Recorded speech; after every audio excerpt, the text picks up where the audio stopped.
We tend to look for value in obvious places, but in the credit card ecosystem, lucrative details are often buried deep inside the machinery. A few tweaked sentences tucked into a terms of service update frequently dictate whether a premium card stays in your wallet or gets downgraded. Right now, 3 major updates are forcing cardholders to make exactly that kind of evaluation: a new restriction to American Express's Resy credit, the upcoming Chase Freedom quarterly categories, and a massive welcome bonus on the Sapphire Preferred. The immediate dilemma is deciding whether these changes require you to alter your everyday spending habits, and if doing so is actually worth the effort. To figure that out, we are going to evaluate each update strictly on its return on investment. We'll weigh the specific input required from you against the actual financial output. This quadrant chart lets us visualize that metric. We measure the effort required on the horizontal axis and the overall financial impact on the vertical axis.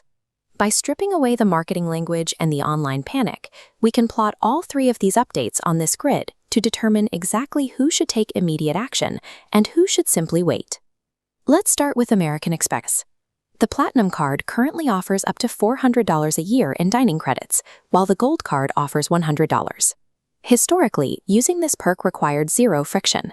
If a restaurant participated in the Resy platform, you simply ate there and paid with your card, and the statement credit appeared. You didn't even have to make a reservation through the app. Beginning August 1st, 2026, the wording changes. Restaurants must now be explicitly marked as eligible for the Resy credit inside the app or website. For users living outside of major metropolitan areas with only 1 or 2 local Resy restaurants, that wording looks like a threat. If those specific locations lose the eligibility label, a $400 perk suddenly requires a road trip to use. But the reality behind this rule likely comes down to a business acquisition. Amex purchased the reservation platform Tock in 2024, and they plan to merge it into the Resy ecosystem this summer. Those migrating Tock restaurants operate under entirely different business agreements than long-term Resy partners. The new eligibility label is almost certainly a back-end legal necessity to separate legacy contracts from new ones during the integration, rather than a mass purge of current restaurants. We can break down the Amex ROI using this table. Input requires patience. Output retains the full credit, trading off short-term booking friction. Mapped on our chart, it lands clearly in the low-effort, high-impact sector. The smartest move right now is patience. Canceling a premium card prematurely over a back-end software integration is a mathematical mistake. For everyday cashback optimization, we shift our focus to the Chase Freedom Flex and Legacy Freedom cards. The baseline mechanics here are straightforward. You earn 5% cashback, or 5 points per dollar, on up to $1,500 in spending across rotating quarterly categories. From July through September of 2026, those categories are gas stations, public transit and EV charging, live entertainment options, and donations to the United Way. Gas and transit are highly lucrative because they involve low friction. If you commute in a major city, weekly subway passes and fuel costs accumulate organically. You capture the return simply by paying for the habits you already have. Entertainment and charity, however, require high friction. If you aren't already buying concert tickets, spending discretionary money purely to chase a 5% return is a trap, leaving you with less money overall. You also have to navigate an administrative hurdle. These categories do not activate automatically. You must manually enroll via the Chase app or an email link to earn the higher rate.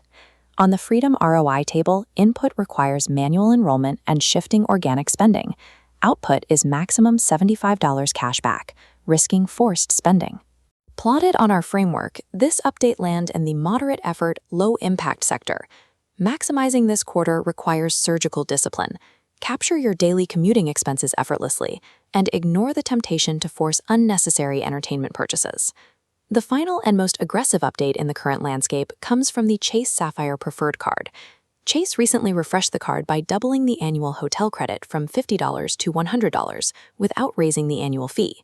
But the change driving intense market attention is the unexpected limited-time welcome bonus, 100,000 points for new applicants. Unlocking that payout comes with a strict requirement. You must successfully apply for a new line of credit and spend exactly $5,000 on the card during the first 3 months. Historical data shows that elevated bonuses of this size rarely stick around long, often vanishing within a few weeks of launching.